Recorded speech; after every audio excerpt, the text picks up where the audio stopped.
Seorang pemuda bernama Iqbal di Kelurahan Panampu, Kecamatan Talo, Kota Makassar nyaris diamuk warga Senin 13 November 2023 sore. Iqbal dikepung warga lantaran diduga melakukan ruda paksa terhadap balita perempuan. Aksi bejat Iqbal itu terungkap setelah dipergoki warga. Iqbal pun terkurung dalam rumah kontrakannya. Sementara warga sekitar jumlahnya mencapai ratusan sudah menunggu di luar. Bahkan beberapa warga diantaranya mencoba mendobrak pintu rumah kontrakan pelaku. Namun tak lama berselang, sejumlah personil kepolisian dari Polsek Talo tiba di lokasi. Pihak kepolisian pun sempat kewalahan lantaran amarah massa yang mulai tak terkontrol. Terpaksa salah seorang personil melepaskan tembakan peringatan ke arah atas. Massa yang awalnya beringas mulai ciut. Kapolsek Talo AKP Ismail mengatakan setelah mendapat informasi dari warga, pihaknya langsung ke lokasi untuk mengevakuasi pelaku.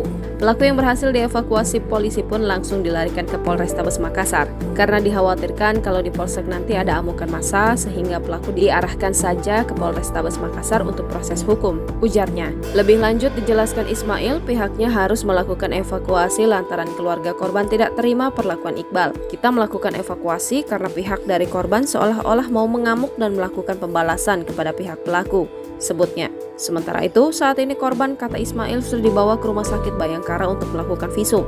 Sedangkan pelaku Iqbal sudah dibawa ke Polrestabes untuk menjalani proses hukum. Kasus itu kini dalam penanganan Unit Perlindungan Perempuan dan Anak Polrestabes Makassar.